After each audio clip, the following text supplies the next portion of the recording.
Hi, this is Ashraf Vora. First of all, SEBI mandatory guidelines. This video is only for learning and education purpose. No tips, no advice, no recommendation, no PMS advisory, no paid service. This is Nifty chart. आज हम लोग market देखेंगे कि जैसे हमने कल forecast किया था कि निफ्टी हमारे लिए कल के जो रेजिस्टेंस है वो 19449 और 19519 है।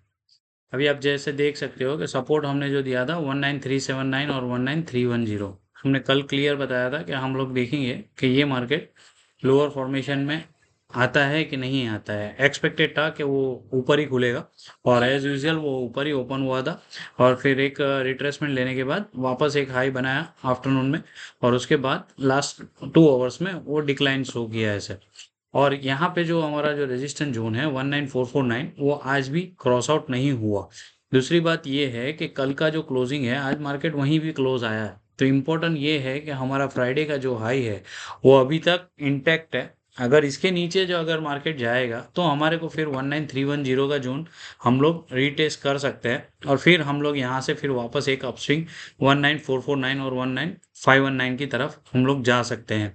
तो कमिंग टू यही हमारा रिव्यू है कि भाई अभी कल के लिए जो हमारे को इम्पोर्टेंट जो है वो 19369 के नीचे मार्केट ट्रेड नहीं होना चाहिए। अगर वो हुआ तो फिर 19310 देख सकता है और पॉसिबल है कि जैसे ये अभी एक 1 हुआ 2 हुआ ऐसे होके ये जो जगह अभी ये ट्रेड हुआ है और ये कैसे हुआ है, पॉसिबल है ये एक डिक्लाइन हो सकता है और फिर ये ऐसे एक डाउन स्विंग हो सकता है। तो हमारे लिए इम्पोर्टेंट है कि 19310 के पास क्या मूवमेंट आती है और उसके बाद अगर वापस मार्केट अगर हो सकता है कि 310 से 449 हो सकता है या 519 भी हो सकता है। तो हमारी जो रेंज है अभी फॉर होल दिस वीक जो हम लोग एक्सपेक्ट कर रहे हैं कि 310 से लेकर 519 का जोन मार्केट ये फ्राइडे तक रहना चाहिए। अगर कोई भी चीज़ जब तक हमारा जो ये इंपॉर्टेंट सपोर्ट है 19240 ब्रेक नहीं करता है 19250, तो हमारे को ये जो हमारा ये मूव स्टार्ट हुआ है वो एक 1 फेज हो सकता है, ये 2 फेज हो सकता है, उसके बाद ये 3 फेज 3rd फेज हो सकता है। तो ये 1 2 3 करके ऐसा हम लोग ऊपर जा सकते हैं। तो अभी हमारे को ये इम्पोर्टेंट है कि 310 के पास मार्केट अगर कल आता है तो यहाँ से वापस अगर ये स्टॉप लॉस से आप लॉन्ग कर सकते हो। अगर 240 ब्रेक किया तो फिर वीक हो जाएगा, अगर होल्ड रह गया तो हम हायर लेवल की तरफ वापस जा सकते हैं। कमिंग टू एस्ट्रो पॉइंट, जैसे हमारा जो फोरकास्ट था वो आज का जो हमारा टाइमलाइन था एस्ट्रो के हिसाब से निफ्टी में, तो वो क्लियर था कि मॉर्निंग में हमारे को ग्रीन चाहिए। वो हमारे को एक फर्स्ट हाई मिला। सेकंड आर्म में मून था तो वहां पे इतना अप ट्रेंड नहीं था, थोड़ा एक डिक्लाइन आया यहाँ पे और फिर वापस ये हो गया क्योंकि सन सैटर्न का ट्रांजिट था और सैटर्न पे अगेन हाई आया। तो मैंने क्लियर अपने चैनल पे बताया था कि नेक्स्ट 12 PM के पास सैटर्न का ट्रांजिट है, वहाँ हाई मिल सकता है। वीनस हमारा न्यूट्रल है तो हम उसमें वो ज़्यादा वो रिएक्ट नहीं करते और मार्स और सन लास्ट 2 आवर्स का जो ट्रांजिट है तो ये जो ऊपर के दो हाई है जो मर्क्यूरी और सैटर्न के जो हाई क्रॉस नहीं हुए उसकी वजह से मार्केट आगे फर्दर नहीं गया और जैसे ही मार्स की ट्रांजिट आई हमारा मार्केट ने एक रिट्रेसमेंट दे दिया और क्लियर सिग्नल था। मैंने टेलीग्राम चैनल पे अपना क्लियर बता दिया था कि 19378 का सपोर्ट है और मार्केट वहीं पे आके ये जो लो फॉर्म हुआ था वो मोस्ट प्रोबेबली वहीं पे एक लो बना है और ऊपर में 449 क्रॉस नहीं हुआ। तो ये हमारा जैसे मैं आपको क्लियर टेलीग्राम चैनल पे बताता हूँ कि ये क्यों हम लोग ने एस्ट्रो यूज़ करते हैं कि हमको हाई कहाँ पे चाहिए, लो कहाँ पे चाहिए। तो ये हमारे को डिसाइड करने के लिए ये हमारे को इम्पोर्टेंट टूल्स होता है कि मार्केट कौन से टाइम फ्रेम पे मार्केट पिक करेगा। तो वो पिक होने के लिए हमारे लिए ये ज़रूरी है कि अगर हमें जैसे मैंने कल क्लियर इंडिकेशन मार्केट और यहाँ पे वीडियो बनाया था तभी बताया था कि मुझे सेकंड हाफ में मार्केट एक डिप दिखता है। तो वो डिप में ऐसा होता है कि ये जैसे हमारा एक रेजिस्टेंस ऊपर हुआ तो वो रेजिस्टेंस से हमें एक सेकंड लो सपोर्ट के पास हमारे को ये मार्केट लेके गया। तो ये हमारा था। कल हम लोग और रिव्यू करेंगे जैसे मैंने ये बताया कि ये लो ब्रेक नहीं होना चाहिए, अगर हुआ तो हमें ये लो मिलेगा फिर वापस ऊपर जा सकता है। अगर ऊपर गया तो भी हम चेक करेंगे, अगर 449 आज का हाई क्रॉस नहीं करता है और फिर डिक्लाइन आएगा तो 300 10 के लिए हम देख सकते हैं। वो कल हम रिव्यू करेंगे, जैसे मैंने रेंज आपको ऑलरेडी वो फर्स्ट उसमें बता दिया है। तो ये हमारा निफ्टी का था। बैंक निफ्टी में फिलहाल कोई इतना बड़ा चेंजेस नहीं है, जैसे एज यूजुअल वो ट्रेड हो रहा है बैंक निफ्टी। अभी यहाँ पे जब तक मैं बोल रहा हूँ कि 4400 200 के 44,200 के अब अभी भी बैंक निफ्टी जा नहीं रही है। अभी भी 44,165 हमारा गेन जो रजिस्टर है वहीं पे रुका है, और नेक्स्ट लेवल है 44,270। जब हमारा 43746 और 851 इसके नीचे ट्रेड होता है, तो हमारे लिए बैंक निफ्टी दिक्कत करेगी, जो ये हमारे को लोअर फॉर्मेशन में लेके जाएगी। लेकिन अभी जो फेज है वो यही है कि हम लोग ये ट्रेंड लाइन में हैं। अगर यहीं पे हम लोग ऐसे ही जिगजैग जिगजैग ट्रेड करेंगे, तो बैंक निफ्टी यही जोन में रहेगी, बड़ा पैनिक नहीं करेगी। जब ये ब्रेक करेगा 43746, तो समझ लेना कि बैंक निफ्टी में वीकनेस है। नहीं तो ऊपर के लेवल में जो रेजिस्टेंस आता है 44,270 44,376, वो हम देखेंगे। तो ये हमारा निफ्टी बैंक निफ्टी का रिव्यू था। कमिंग टू स्टॉक्स वाइज में एक हमारा पिक था, जो ओल्ड कॉल था 134 पे हमारा, इसमें बाई कॉल था, और 134 पे वो आज 20% एक सेकंड हाफ में अपर सर्किट लगी है। और एक और स्टॉक्स था, वो है ड्रेजिंग कॉरपोरेशन। ये भी हमारा यहाँ पे 335 पे 345 पे हमारा इसमें बाई कॉल था। इसमें आज इसमें भी 20% का रैली हुआ है 501 के पास। और एक और था लिबर्टी शूज, इसमें भी हमारा एक पिक था यहाँ पे 225 के पास। यहाँ पे 225 के पास हमारा इसके अंदर एंट्री है, और ये आज 258 9% अप हुआ है। और एक इंडिया ग्लाइकोल है, जो ऑलरेडी मैंने उसका चार्ट भी शेयर किया है टेलीग्राम पे। तो इंडिया ग्लाइकोल में भी हमारा जो बाई था वो 575 के पास था, 575 के पास था। और आज इसमें 9% की रैली हुई थी, और 764 का इसके अंदर हाई लगा है। अभी भी लॉन्ग टर्म के लिए अच्छा लगता है। और कॉफ़ी डे आज भी 6% अप था। एक और स्टॉक था GIC आरी, तो इसमें भी हमारा पुराना कॉल है, और ये आज इसने 6% इसमें भी रैली हुई है। तो स्टॉक्स वाइज मोमेंटम काफ़ी अच्छे थे। और यहाँ पे बेल बेल आगे भी मैं बोल चुका हूँ, इसमें लॉन्ग टर्म के लिए अच्छी स्टोरी है, इसमें कोई दिक्कत नहीं है। इसने 96 आफ्टर रिजल्ट इसने होल्ड किया, और आज इसमें 10% का जंप हुआ है। तो इसका आगे जाके 124 का एक मुझे रेजिस्टेंस दिखता है, और देखते हैं वहाँ पे क्या रिव्यू होता है।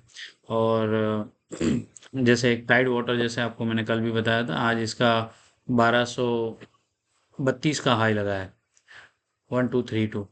तो स्लोली स्लोली हम लोग स्टॉक्स का जो रिव्यू कर रहे हैं वो चल रहा है, कोई ऐसा इतनी बड़ी दिक्कत नहीं है। और एक GMDC में अपमू था, और एक इसमें एक मुझे लग रहा है कि ये जो स्टॉक्स है UTI AMC, ये मेरे हिसाब से 724 या 755 के अबव निकलेगा। तो इसमें एक रिवर्सल साइन स्टार्ट होगा, और आप इसके अंदर फिर ब्रेकआउट चेक करोगे तो ये ब्रेकआउट स्टार्ट करेगा, और ये वापस अपनी रैली स्टार्ट करेगा 807 836 के लिए, ये वापस अपना अपमूव स्टार्ट कर सकता है। और coming to stocks wise another further, जैसे हेवल्स हमारा पुराना है, और इसमें आज एक ब्रेकआउट शो किया है। तो ये हेवल्स 1324 के ऊपर जाएगा तो 1360 जा सकता है। तो 1324 क्रॉस होना चाहिए, तो 1360 1397 तक हमें इसमें मूवमेंट दिखेगी। तो हेवल्स एक अच्छा लगता है, टाटा पावर ऑलरेडी है। एक स्टॉक्स के लिए मुझे बोला गया है कि जुबलिन फूड का एक रिव्यू कीजिए सर। तो जुबलिन फूड के अंदर मुझे यहाँ पे अभी एक सपोर्ट जोन दिख रहा है, और 466 का उसने सपोर्ट लिया है, और ये ट्रेंड लाइन जो चल रही है, तो ट्रेंड लाइन के सपोर्ट से जुबलिन फूड का रिवर्सल है। और अभी 500 का एक शॉर्ट टर्म रेजिस्टेंस है, अगर ये क्रॉस हो जाएगा तो वापस 523 और 50 प्लस जा सकता है। और इसमें भी ऐसे ये स्टॉक्स मुझे अच्छा ही लग रहा है, और इसमें कुछ ज़्यादा इतना खराबी नहीं है जुबिलेंट फूड में। 466 जब तक ब्रेक नहीं करता है तो जुबिलेंट फूड ओवरऑल अच्छा ही लग रहा है। ब्रेकआउट पे है, ब्रेकआउट रीटेस्ट करने आया है। बस ये ब्रेकआउट रीटेस्ट करने के बाद अभी जब इसकी नेक्स्ट लेग की रैली चालू होगी तो ये आपको 620 640 तक लेके जा सकता है। और लॉन्ग टर्म में तो इसका मेरे को अभी टारगेट अभी देना नहीं है, क्योंकि ऑलरेडी मुझे पॉजिटिव ही लग रहा है। और ये ऊपर जाएगा तो ये मल्टीपल ऑफ टारगेट है, उसके बाद और टारगेट मैं बाद में दूंगा। एक वोल्टास में रिव्यू देता हूँ। वोल्टास आज एक रिबाउंस हुआ है वापस, और अभी ये ब्रेकआउट की तैयारी है वापस। अगर ये ब्रेकआउट शो करता है 838 के अबव, तो आपको वोल्टास वापस, हमने तो इसका बाय करके भूल ही जाना है, इसको कुछ करना नहीं है। ये सिर्फ कंसोलिडेट कर रहा है, और इसका रिवर्सल स्टार्ट होगा तो ये अपने आप बेस बना के निकल सकता है। एक another stocks is Dalmia Bharat for today. ये अच्छा लगता है। ये ब्रेकआउट शो करता है तो पॉजिटिव लगता है। ये जस्ट ब्रेकआउट चाहिए मुझे, तो ये वापस ऊपर 2100 2200 2300 हो सकता है। तो थोड़ा अभी इसके अंदर कॉन्सोलेट है, इसको कॉन्सोलेट होने दो, और जब ब्रेकआउट स्टार्ट होता है तो ये फेज से बाहर निकलेगा तो ये आउट परफॉर्म करेगा। आज आफ्टरनून में मैंने क्लियर बताया था कि सीमेंट सेक्टर के अंदर एक हमारे को अपमूव दिख रहा है, तो काफ़ी सीमेंट के स्टॉक्स जो है वो आज परफॉर्म कर रहे थे लोअर हाफ में, सेकंड हाफ में। तो सीमेंट्स में दालमिया था, जेके लक्ष्मी था, और काफ़ी स्टॉक्स है सीमेंट्स के जो अपमूव कर रहे थे। और another stocks is AU bank. AU bank में भी आप चेक कर सकते हो, इसमें भी एक ब्रेकआउट था जो हमारा ऑलरेडी 707 में हम लोग ने इसका बाई दे दिया था, और ये आज बाहर निकला है। 737 नियर टर्म है, इसके अबव जाएगा तो फिर ये निकल जाएगा ऊपर वापस 793 के ऊपर जाएगा। तो ये एयू बैंक है, जब तक 684 के नीचे ब्रेक नहीं करता है मेरा हमारा गेन लेवल, तो इसमें कोई वीकनेस नहीं दिखती है। देखो, मार्केट आप चेक करो, मार्केट फ्लैट क्लोज हुआ है, बराबर है, मार्केट फ्लैट क्लोज है, लेकिन अंदर स्टॉक्स देखोगे तो 3% से लेकर 6% से के लेकर 20-20 टका 15 टका स्टॉक चल रहे हैं। तो आप मार्केट को, मैंने आगे भी मेरा जो रिव्यू रहता है चैनल में, मैं एक ही चीज बोलता हूँ, इंडेक्स को छोड़ दो, आपके पास क्या है वो इम्पोर्टेंट है, और आप कौन से स्टॉक्स को पिक कर रहे हो। आप जब भी देखोगे मेरे जो चार्ट होते हैं या मेरे रिव्यू होते हैं, मैं क्लियर बोलता हूँ मुझे यहाँ पे सपोर्ट दिखता है और यहाँ से बाउंस दिखता है। अब वो जब बाउंस आता है तो क्योंकि ऑलरेडी जब स्टॉक्स तुम्हारा ऑलरेडी करेक्टेड है और इतना रिट्रेसमेंट हो चुका है, तो वो बट नेचुरल है, वो बाउंस होगा। तो वो चीज़ वो क्लियर है कि अगर वो सपोर्ट के पास आती है, और गेन का भी सपोर्ट है, ट्रेंड लाइन रेजिस्टेंस ब्रेक करता है, या आपका आरएसआई चेक कर लो, बराबर है। तो जब भी ये सब चीज़ आपको ऑब्जर्वेशन में आती है, आप चेक करो वो स्टॉक्स परफॉर्म करेगा। अभी आज आर पावर, टाटा पावर में भी मूवमेंट थी, टाटा पावर भी अच्छा लग रहा है, अभी ये धीरे धीरे कॉन्सोलेट से बाहर आ रहा है, और ये मोमेंटम स्टार्ट कर रहा है बेस बना के, और ये स्लोली स्लोली ट्रेंड लाइन से ये सपोर्ट लेकर ये धीरे धीरे निकल रहा है ऊपर की तरफ। इसका ऑलरेडी ब्रेकआउट हो चुका है, यहाँ से ये जो ब्रेकआउट है ये ऑलरेडी ब्रेकआउट है, अभी ये चैनल में ट्रेड कर रहा है। ये आपका जिग में ट्रेड करेगा, ऐसे स्लो चलेगा, आपको पता भी नहीं चलेगा क्या चल रहा है। अभी जब तक इसका 215 ब्रेक नहीं करता है, इसमें कोई वीकनेस ही नहीं है। अभी ये 215 के 230 है के पास भी अगर कभी करेक्शन में आता है तो आप 215 के स्टॉप लॉस से आप इसको लॉन्ग कर सकते हो। ये धीरे धीरे 295 330 350 हो जाएगा। तो वैसे स्टॉक्स के लिए आपको देखना पड़ता है कि भाई स्टॉक्स किस लेवल पे है, कौन सा बेस फॉर्म कर रहा है। सिंपल चार्ट होता है, लेकिन सिंपल चार्ट के अंदर भी आपको उसको बेस बनाना पड़ता है कि भाई ये बेस उसका क्या कैच कर रहा है। तो आज के लिए एक और स्टॉक्स मेरे पास रिकमेंडेड आया था, वो है आईजीएल, सॉरी बताना रह गया। वो मेरे को एक पूछ रहे थे कि भाई आईजीएल का भी रिव्यू कर दीजिए। तो आईजीएल में जैसे 429 का सपोर्ट है, और डेली चार्ट पे इसका आपको चेक करोगे तो थोड़ा सा रिवर्सल ब्रेकआउट है। तो ये जो सिग्नल साइन दे रहा है रिवर्सल ब्रेकआउट का, वो 454 के ऊपर इसकी स्पीड बढ़ जाएगी, और जब 454 क्रॉस करेगा तो ये चालू हो जाएगा 475 493 516 540 560। तो ये स्टॉक्स एक रिट्रेसमेंट लिया है और एक करेक्शन मोड में था, यहाँ से लेकर इसका एक बेस बना था, ये सेकंड हो चुका है। तो आप इसको एबीसी भी कैलकुलेट कर सकते हो, और आप इसको ए बी सी भी आप बना सकते हो कि भाई ये हो गया, ये बी हो गया, ये सी हो गया। अब यहाँ से अगर ये सपोर्ट लेकर बाउंस करता है, 429 होल्ड रहता है, तो 454 ब्रेकआउट देता है। जब ये ट्रेंड लाइन चैनल आपका ब्रेकआउट करेगा, बराबर है, ये क्रॉस ओवर होगा, ये अल्टरनेटली इमीडिएटली रिएक्शन आएगा। वो जो भी न्यूज़ आता है, हम लोग न्यूज़ पे बिलीव नहीं करते, हम लोग टेक्निकल पे जब चीज़ हमको दिख जाती है, वो स्टॉक्स अपना रिएक्शन देना चालू करता है। सबको 493 पे अच्छा लगेगा, आप बोलोगे अभी यहाँ पे बाय रिपोर्ट जनरेट हो रहा है, यहाँ पे ये बॉर्डर बुक आया है, न्यूज़ है, प्राइस राइज हो रहे हैं गैस के, वो डिफरेंट मैटर है। देखो, प्राइस को जलने से पहले ही न्यूज़ डिस्काउंटेड होता है। एक मार्केट का पहला प्रिंसिपल है कि न्यूज़ जब टॉप पे आता है, तो जो स्टॉक्स का प्राइस होता है वो ऑलरेडी डिस्काउंटेड होता है। आप सोचोगे अब ये न्यूज़ आया और हम लोग बाई करें, तो आप ट्रैप हो जाओगे। जब ये स्टॉक नेगेटिव होता है और अगर ट्रेंड रिवर्सल आपको मिलता है या सपोर्ट पे है, तो आपको स्टॉक्स वहीं पे बाई करने का रहता है। तो ये एक ये था। बाकी जब भी दूसरे कोई स्टॉक्स होंगे, मैं आपको बाद में बताऊंगा कि क्या हो कोई आपका रिव्यू करना है तो मेरे को बताना। बंधन बैंक भी मुझे अच्छा लगता है, ये ब्रेकआउट पे है, कोई दिक्कत नहीं लगती। मैंने आगे भी बताया, जब तक 217 ब्रेक नहीं करता है, इसके अंदर कोई मुझे वीकनेस नहीं लगती है। और ये धीरे धीरे 245 260 हो जाएगा। थोड़ा मार्केट सपोर्ट करेगा ना, तो अपने आप स्टॉक परफॉर्म करना चालू करेगा। कल ही मैंने आपको गोदरेज प्रॉपर्टी के लिए बताया था, आप चेक कर सकते हो। आज 1575 इसका हाई लग चुका है, 1578 का हाई लगा है।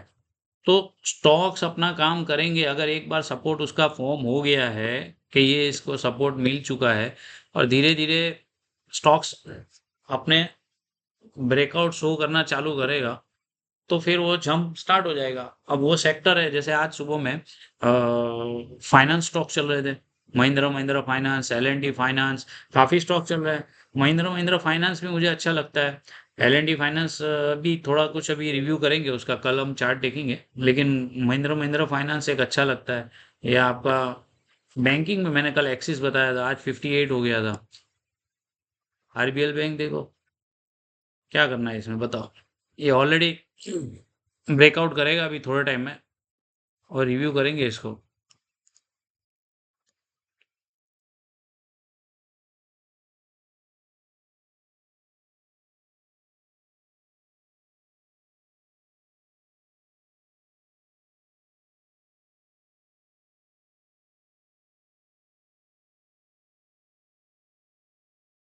आरबीएल बैंक ब्रेकआउट के लिए रेडी है।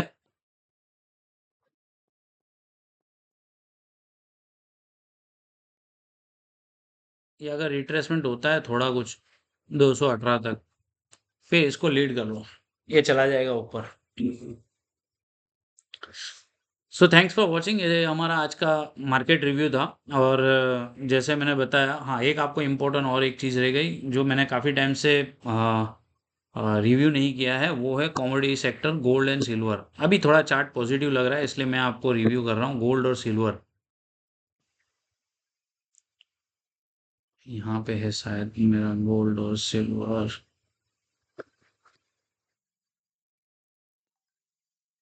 अच्छा, ये गोल्ड का चार्ट है। और गोल्ड के अंदर अभी जब तक 1880 या 1870 ब्रेक नहीं करता है, ये शॉर्ट टर्म बाउंस चालू हो जाएगा। और ये 1833 1845 1855 तक आ सकता है।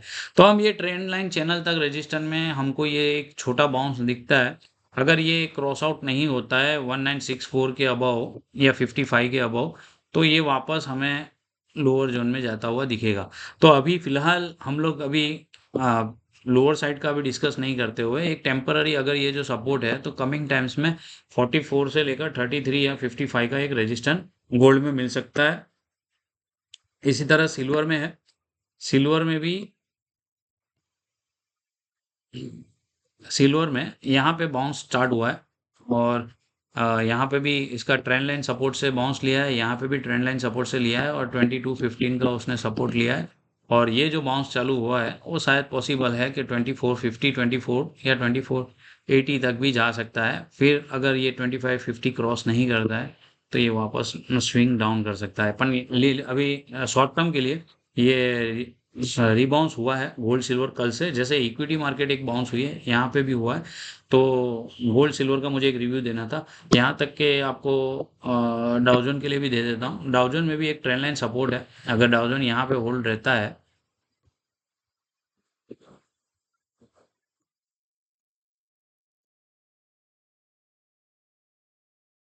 अगर डाउजन यहाँ पे सपोर्ट लेता है और ये जो रिबाउंस करेगा तो डाउ वापस आपका अप ट्रेंड हो जाएगा, क्योंकि ये ऑलरेडी ट्रेंड लाइन सपोर्ट पे है और यहाँ पे इसको ब्रेक करने के लिए कोई नेगेटिव न्यूज़ चाहिए।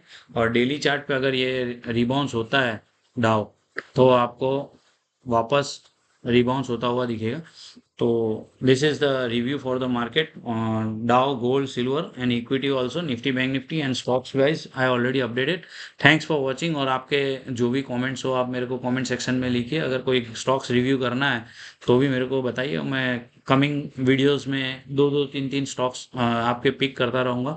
एंड थैंक्स फॉर वॉचिंग, और प्लीज़ सब्सक्राइब कीजिए, लाइक कीजिए और ज़्यादा से ज़्यादा आपके फ्रेंड्स को इसके लिए ज्वाइन करने लिए कीजिए। और आप ये अगर अपडेट्स में आप सब्सक्राइब करके रहेंगे तो अगर मेरा ये वीडियो रहेगा वो डायरेक्टली अपलोड रहेगा, क्योंकि मैं अभी ज़्यादातर व्हाट्सअप ग्रुप है या सब में पोस्ट नहीं कर रहा हूँ, क्योंकि यहीं पे आप लोग जब है तो आपको यहीं पे अपडेट मिल जाएगा।